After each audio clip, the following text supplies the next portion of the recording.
all the eminent personalities from across the world joining us today to mark the conclusion of this truly remarkable C20 Education and Digital Transformation Summit 2023 at Trivandrum, Kerala, India.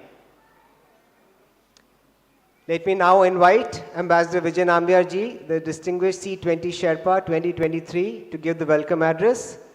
Shri Vijay Nambiar was the former special advisor to the UN Secretary General, Mr. Ban Ki-moon. He has previously served as the Deputy National Security Advisor to the Government of India and the head of the National Security Council Secretariat.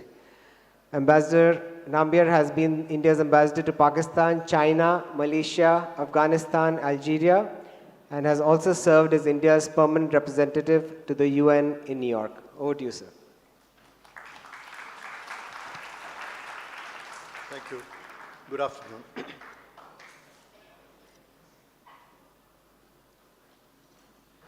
Your Excellency, Mr. Arif Muhammad Khan, Honorable Governor of Kerala, Sampuja Swami Amrita Anandapuri, Troika member of the C20, Your Excellency, Dr. Govind Raju of the University of Buffalo, Dr. Terry Durnigan, Professor Anil Sahasrabuddhe, Ambassador Gopinathan, who will be online,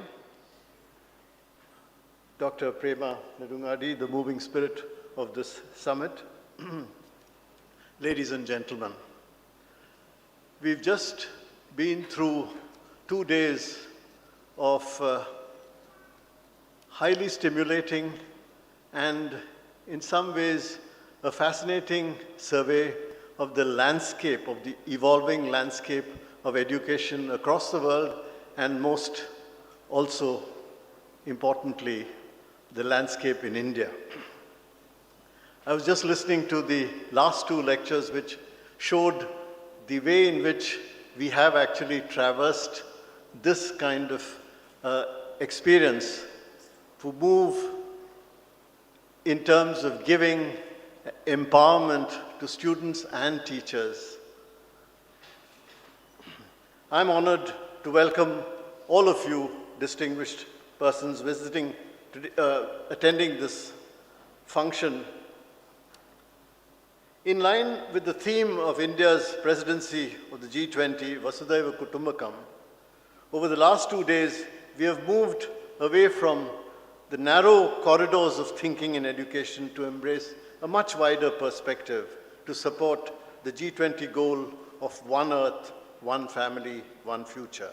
An education that is affordable, learner-centered, inclusive, and enhanced by innovations, while at the same time being respectful towards the principles of cultural diversity, accessibility in local languages, and sensitive to the learning abilities of children. This also reflects Amma's profound wisdom and insight that education must spread light within and outside, instill awareness, and strengthen the deep bonds between the student and his nation, the world, his fellow human beings, and other creatures, nature, and God. While the COVID pandemic led to a setback in SDG 4, educational institutions also learned to be more resilient and even inclusive, leverage technologies as never before. The suddenness and volatility of the events did cause a series of disruptive changes, but they also resulted in quick adaptation by both students and teachers, as well as the managers of academia, to a new learning landscape. In the process, integrated tech-assisted online learning and made learning a completely new experience, mainly interactive.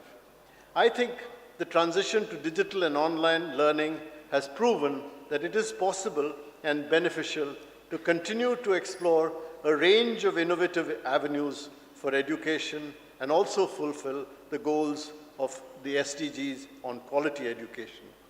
UNESCO in 2022 had drawn attention to India's comprehensive initiative known as PM E-Vidya, led by the Department of School Education under the Ministry of Education.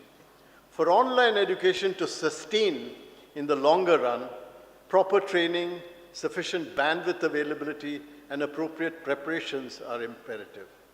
This is being increasingly realized, and novel ways, as we just discovered, are being found to make education more efficient, streamlined, and competitive to address our learning needs today.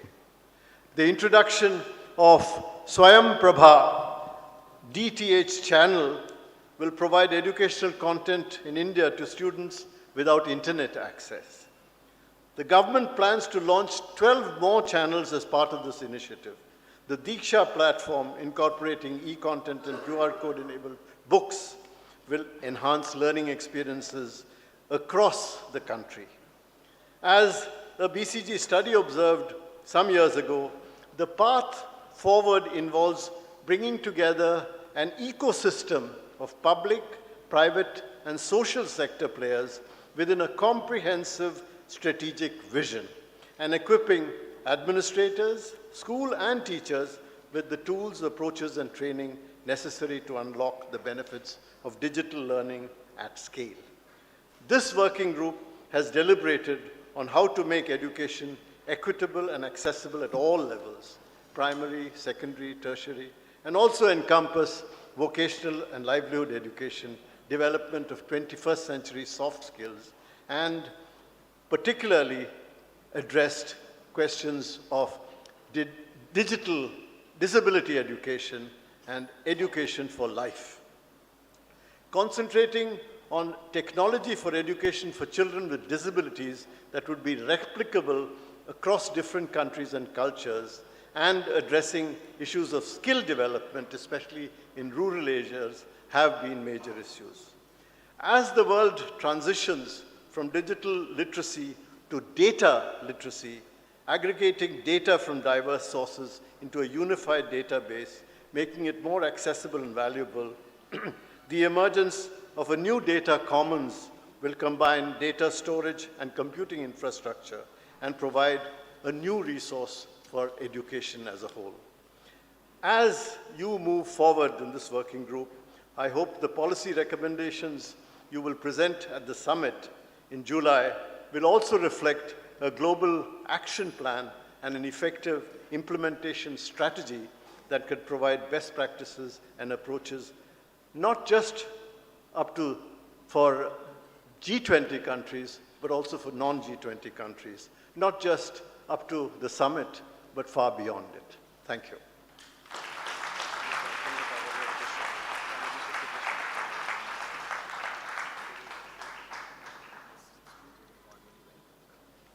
I would now like to request Sampujya Swamiji to welcome the Honorable Governor by a shawl.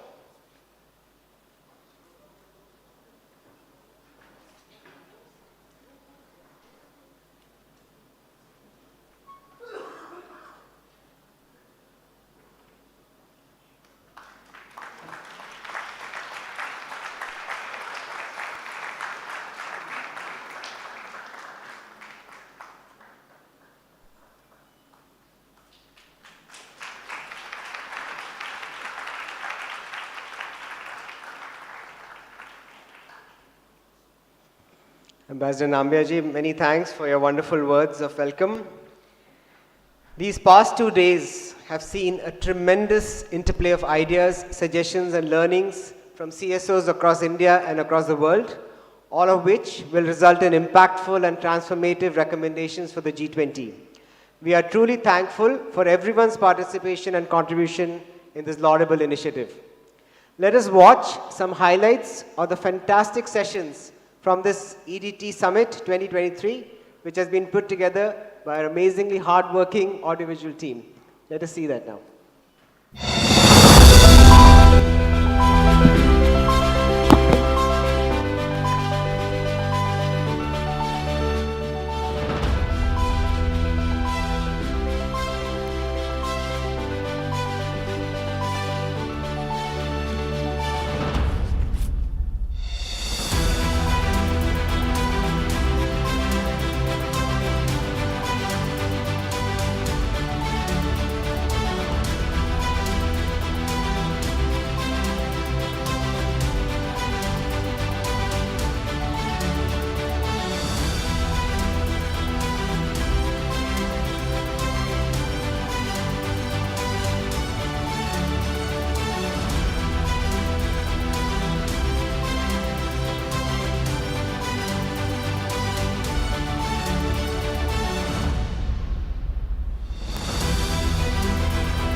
Thank you so much. What a wonderful and fantastic event.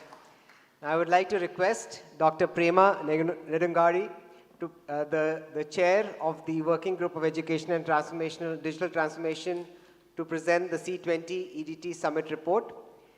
Dr. Prema has been a driving force, as you all know, between the national and international outreach activities of this team.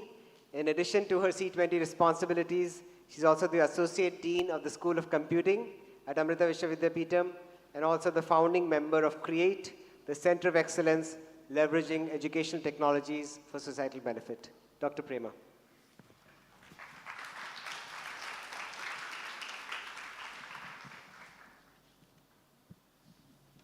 Om Amriteshwarye Namaha. I would like to offer my heartfelt gratitude to our inspiration and the chair of the C20 India, Sri Mata Amritanandamayi Devi, for her dedicated service for over 4.5 decades to the world community. We are privileged to have the august presence of the Honorable Governor, Swamiji Amrita Swarupananda Puri, and other dignitaries.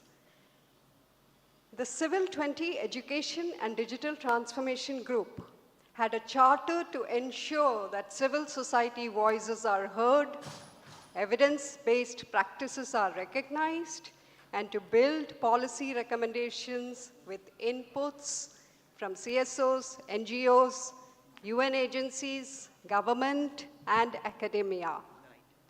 Towards this goal, the EDT Working Group has engaged with NGOs, civil society from over 106 countries. We are incredibly grateful to over 15,000 participants who contributed to EDT in policy dialogues, sent recommendations, or participated in the policy surveys. The 27 physical and virtual events included 9,277 Indian and almost 6,000 international speakers, and that does not include this events, which is definitely over 1,000. In addition, the outreach events through village shop halls in 25 states or union territories, and 7,895 tribal children in 13 cities were trained in mindfulness with the IAM meditation. Through youth parliaments, both within India and internationally, we heard the voice of young leaders who identified challenges in their state and countries, shared best practices, and suggested solutions and policy recommendations. These came from 5 continents. At this summit here, we had over 66 speakers, 27 international speakers. The inaugural summit was graced by the Union Minister of State, Sri Muralidharan, in the presence of Swamiji. We were honored to have former ministers of education from 3 countries, Dr. Shashi Tharoor from India, Sri Arumugam Parashuraman from Mauritius, and Dr. Luis Costa from Brazil, who shared their views on education, disability, and digital transformation. At the inaugural, the EDT team launched an app for digital transformation, Amrita Kutumbakam, that connects CSOs and NGOs with the refugees and displaced people that they serve. Our international partners will implement this in Ethiopia, Uganda, South Sudan, and Palestine.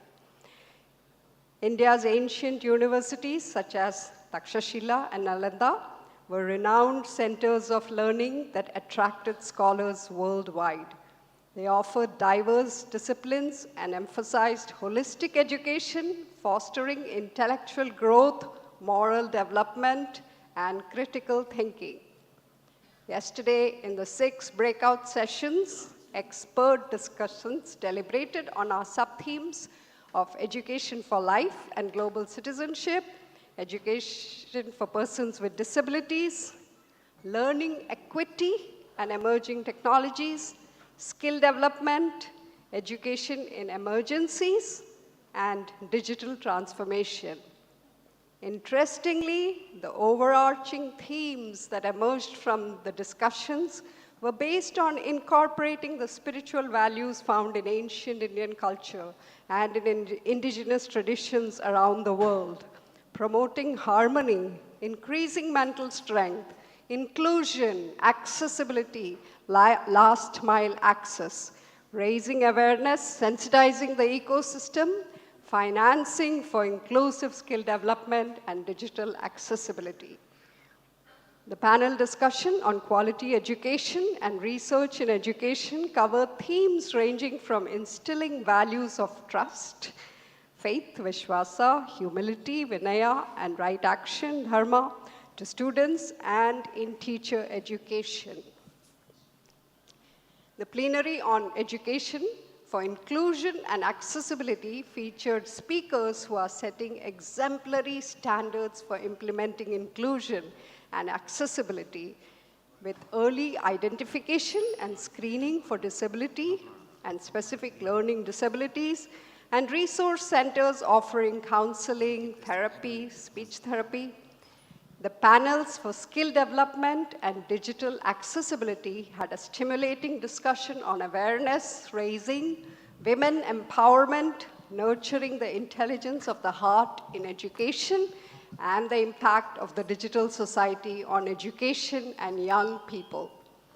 The cultural event of the summit was a beautiful choreography woven with various streams of South Indian dance and the art forms such as Kathakali, Theyyam, Kuchipudi, Mohiniyattam, and many more.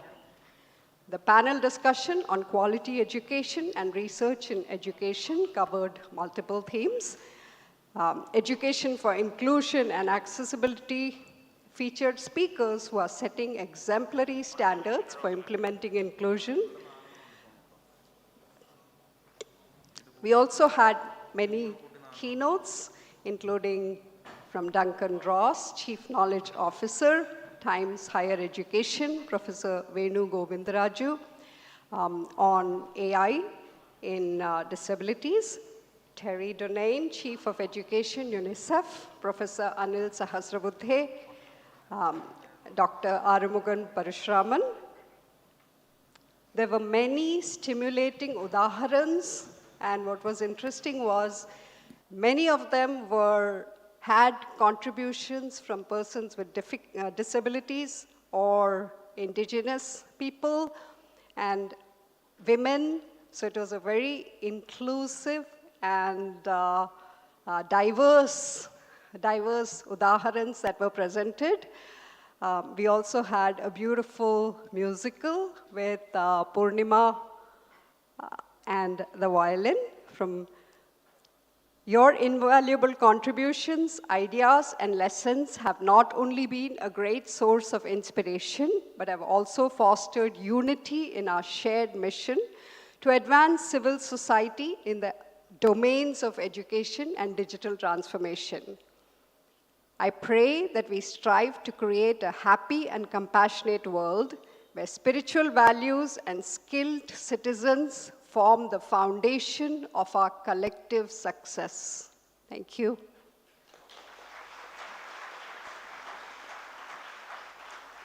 Thank you, Dr. Prema. And again, I would say a wonderful round of applause to all the hard work by Dr. Prema and her team.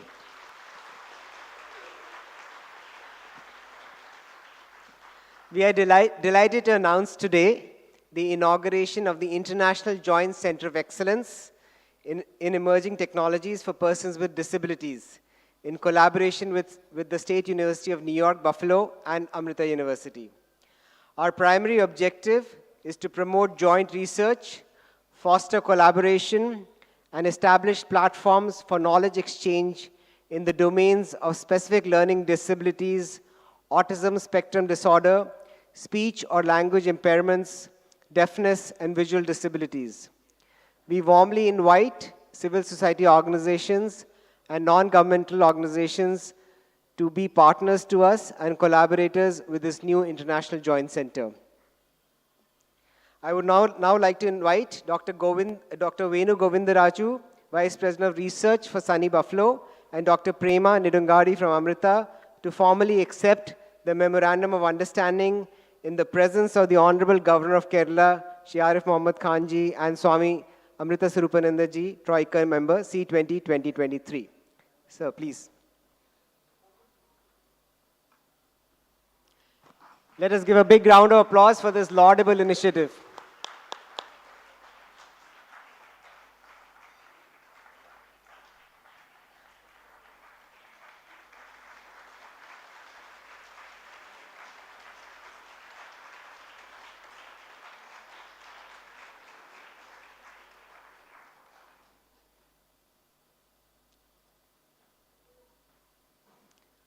Our next speaker is our chief guest, His Excellency, the Honorable Governor of Kerala, Shri Arif Mohammad Khan.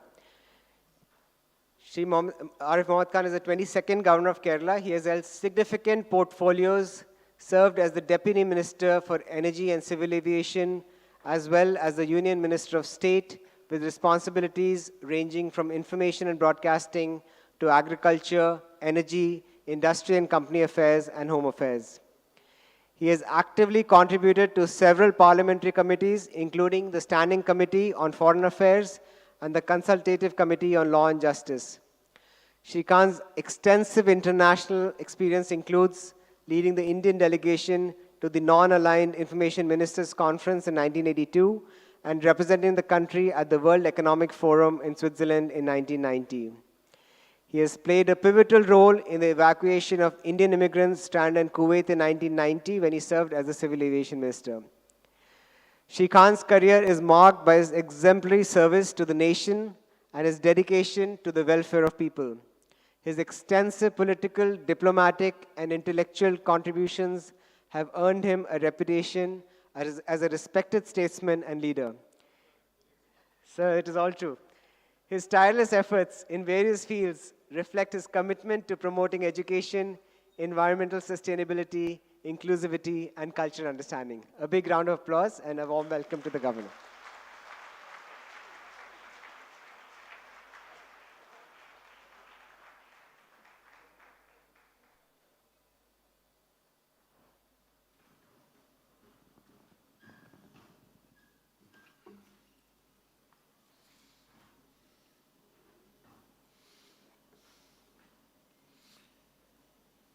Ambassador Gopinath Achamji, Ambassador Vijay Nambiarji, Shraddhe Swamiji, Amrita Swarupanand Puriji, Dr. Venu Govindaraju, Professor Anil Sahasrabuddhe,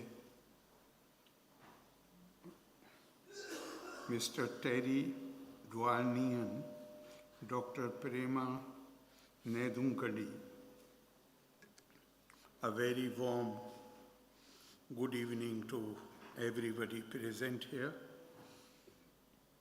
And before I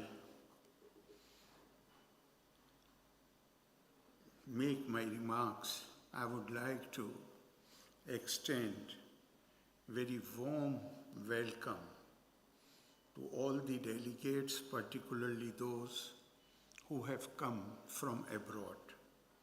I wish them a very happy stay in God's own country, and I hope they will enjoy the time they spend here. It's a privilege to address this valedictory session of Trivandrum Summit of Education and Digital Transformation held by Civil 20 Engagement Group of India's G20 presidency. We have been fortunate to have Amma, Shri Mata Amrita Anandamayi ji, as the chair of Civil 20 Forum. Amma's vision and limitless compassion have brightened the lives of thousands of people during the last over 45 years.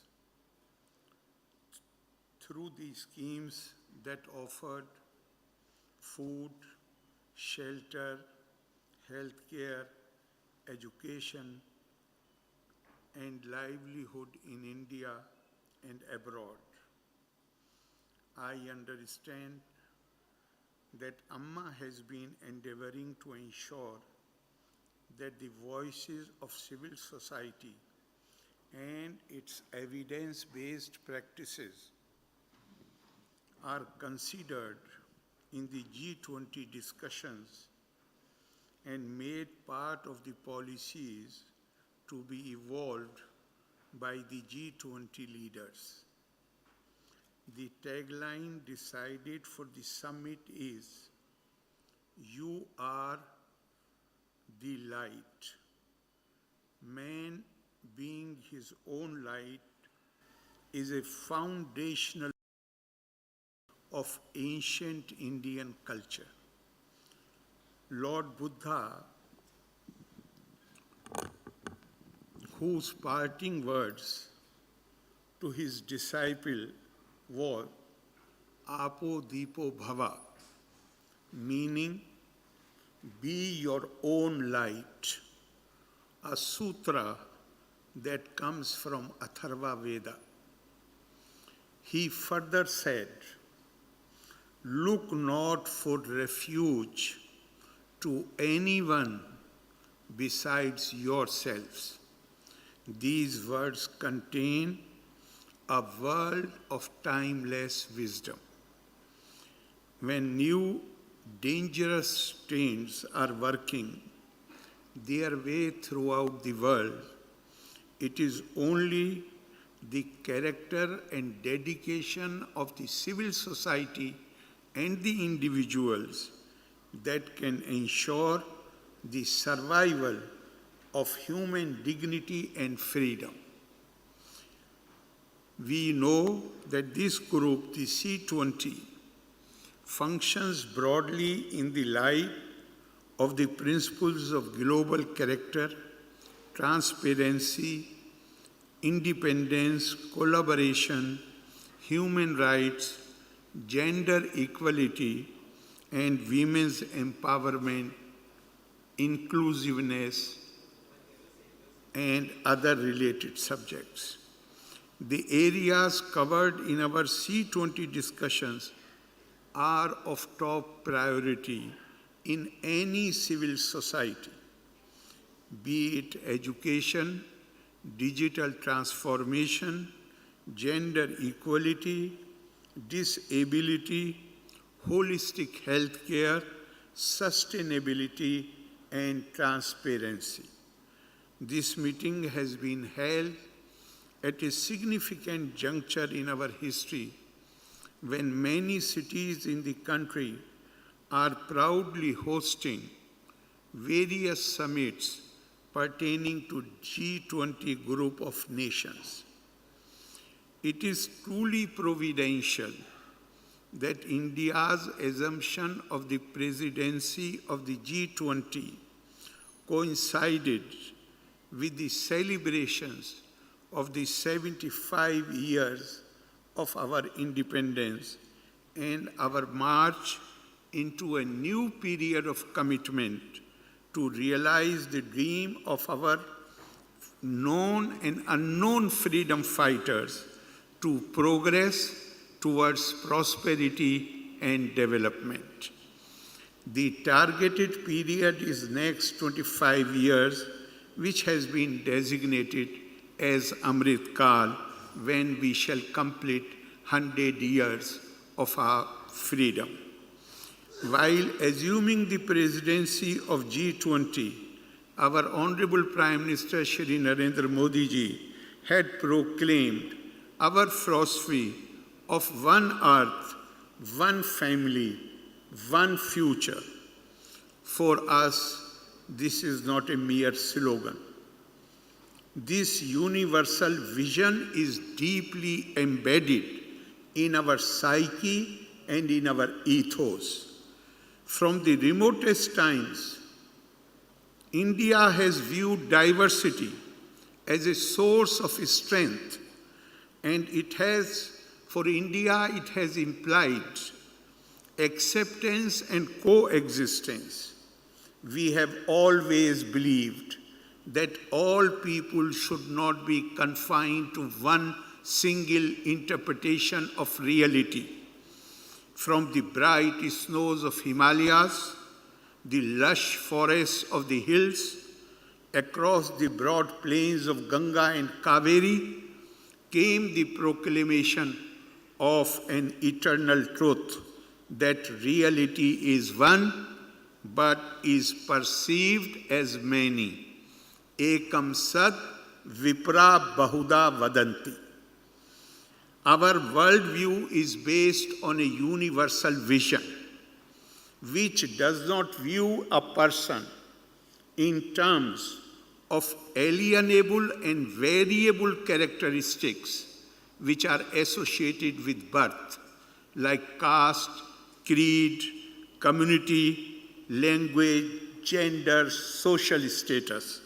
Instead, we view, the Indian view is, worldview is, or views human beings in terms of the invariable and inalienable divinity inherent in every being.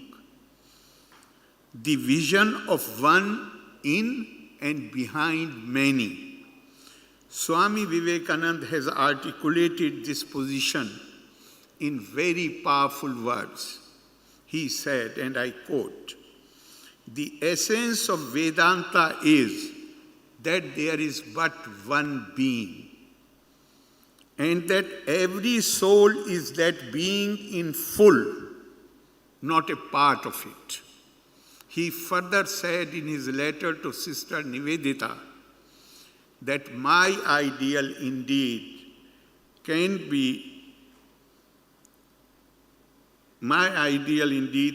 put into few words, and that is to preach unto mankind their divinity and its manifestation in all movements of life. The Western philosophy in modern times has given the admirable concept of dignity of mankind, a concept which is the fountainhead of all human rights, whether contained in the Human Rights Declaration of the United Nations or our respective constitutions, fundamental rights, which is well admired and appreciated. But the ancient India had given the concept of divinity of mankind, a concept that humanized the divinity and divinized the humanity. Through Vedic proclamation, Aham Brahmasmi Tattvam Asi. It is the same Supreme Spirit which dwells in you and that dwells in me. I am Brahmin and so are you. There is no place where Supreme Spirit is not present. So where to find it? Aham Brahmasmi means find it within yourself. Find Brahma in the Aham, the Supreme in the it will become a matter of detail, I shall not go into it, but the Brahm by eliminating Aham, that is the ego. India now houses 1/6 of humanity, and our main strength is the unity amidst immense diversity of languages, religions, customs, and beliefs. These diversities do not discomfit us, but they help us to become better human beings. Swami Vivekananda has asked the question, and very, very profound question. He said, what is the purpose of life? The purpose of life, is the purpose pursuit of happiness? And he himself says that no, certainly not. Because if that is the summum and bonum of your life, then what prevents you or me In order to secure our happiness, we make others unhappy. So then what is the purpose of life? He said the purpose of life is the pursuit of knowledge, acquisition of knowledge, tapaswadhyay niritam, ever devoted to the pursuit of knowledge. And if that is the purpose of, if pursuit of knowledge is the purpose of life, then what is the purpose of knowledge? Then Swami Vivekananda gives the answer in few words. He says the purpose of knowledge is to develop the capability to find inner unity, spiritual unity behind exterior diversities. If you develop the capability to see that underlying unity behind apparent diversities, that is the purpose of knowledge. That explains why our Prime Minister keeps talking about one earth, one family, one future. We know how the human life is dependent on other sentient and non-sentients. Therefore, we hold that a holistic and comprehensive approach that ensures welfare of all is absolutely essential. Now, India has emerged as the 5th largest economy and a leading producer of food and food grains.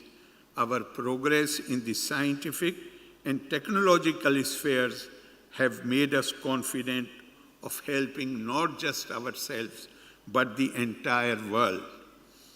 Be it vaccines in time of the pandemic or umpteen types of drugs and pharmaceutical products.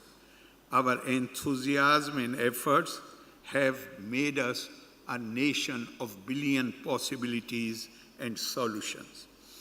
We earned our such progress through peaceful coexistence with other nations of the world, firm on our policy of no first use despite being an established nuclear power. This points to India's constructive resolve of building a better world for posterity, a world without strife or friction, a world of peace and love based on the age-old view of Vasudhaiva Kutumbakam. In today's world order, India believes that nations need not fight for survival or supremacy. The need of the hour is wholehearted cooperation in facing the challenges like poverty, climate change, terrorism, and possibility of pandemics. The issues have grown to such complex proportions that concerted action with everyone's participation is the only solution. The idea is to shape a new paradigm of human-centric globalization. In fact, we had learned such a vital lesson during the pandemic, which emphasized that disease anywhere is a threat to health everywhere. The lesson spurred us to improve our health infrastructure and to employ all our research potential in driving medical solutions to face this situation. And we can say that we reasonably succeeded. Education and digital transformation being the focus of today's discussion, I would recall the days of pandemic when the world realized the power of technology in imparting education to everyone. One instance was the Consortium for Education Communication, making digital content easily available to millions in the aftermath of the pandemic. It made education more accessible and less expensive through the integration of technology in almost all spheres of higher education. The consortium had also moved in tune with the requirements of the national education policy, empowering the physically challenged, especially the hearing impaired, by developing sign language-enabled video lectures. The developments in technology have opened immense possibilities for addressing our problems on a wide scale. The world today is being powered by massive virtual worlds that validate the scalability of digital technologies. India's experiences, learning, and models in recent years are certainly possible templates for others, especially the developing world. After the beginning of India's presidency of G20, our Honorable Prime Minister had mentioned that our focus is on healing our one earth, creating harmony within our one family and giving hope for one future. He also described India's presidency as a presidency of healing, harmony, and hope. These values are best achieved through an education that gives importance to values along with the growth of science and technology. Moral and ethical values are as important as the formal education which is given to the students in any institution. As our former President, Dr. Radhakrishnan had once said, the importance of education is not only in knowledge and skill, but it is also to help us to live with others. Our traditions say that for a truly educated person, for a truly civilized person, there is only one joy in life, and that is eko rasa karuna eva, compassion and empathy. This is something which gives real to anybody. Those who are learned but do not possess compassion and love, they run the risk of degenerating themselves into wild brutes. Their attitudes and actions are often marked by intellectual arrogance, spiritual crassness, and coldness of heart. Saksharo vipri tatve rakshaso bhavati dhurvam. On the other hand, a person with a sense of compassion will develop a chastity of mind and spirit and would never trespass into another sanctuary. It is that sentiment that Amma, the chairperson of C20, has expressed about our education. She said, education for livelihood alone will never make our life full and complete. Her advice has been to purify the mind through selfless service. Today, we live in an era of Society 5.0, which advocates a more human-centric and sustainable society through innovation and advanced technology, showing its zeal to work for the welfare of all, which in Indian tradition is known as Lok Sangraha. It is an ideal celebrated in Indian thought and tradition. The renunciation or selfless action done for the public good is what is meant by Lok Sangraha. I am happy that over 250 delegates from various nations have attended this summit, discussing ways of building and sustaining a healthier, more equitable world that respects diversity and accepts the dignity of the individual. I am confident that the deliberations of this summit would provide important inputs for global policy makers at the G20 level. My best wishes to all delegates, and I hope they would have a fruitful time in Kerala. Loka samasta sukhino bhavantu, valre nanni, Jai Hind.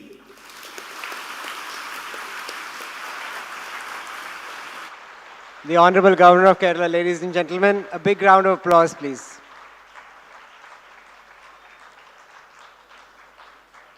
Now, on behalf of the C20 Education and Digital Transformation Summit 2023, I would like to request Sampuja Swamiji to hand over a token of appreciation to the Honorable Governor of Kerala.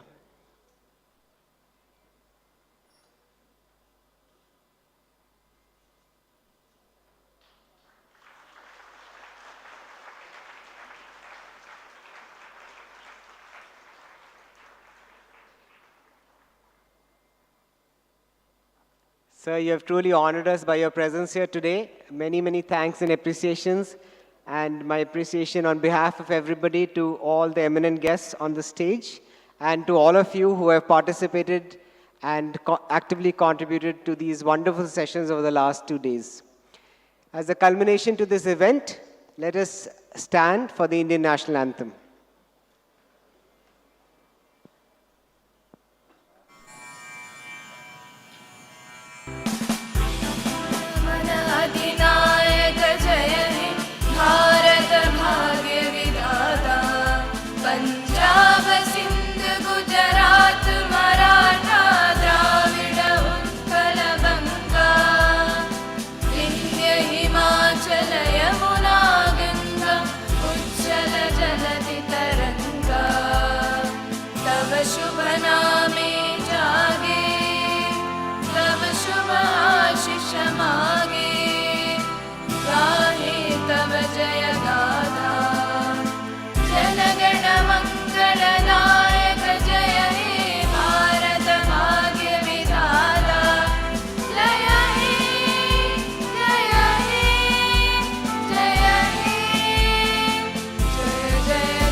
I would kindly request the audience to please remain seated while the Honorable Governor and the dignitaries make their way down from the stage.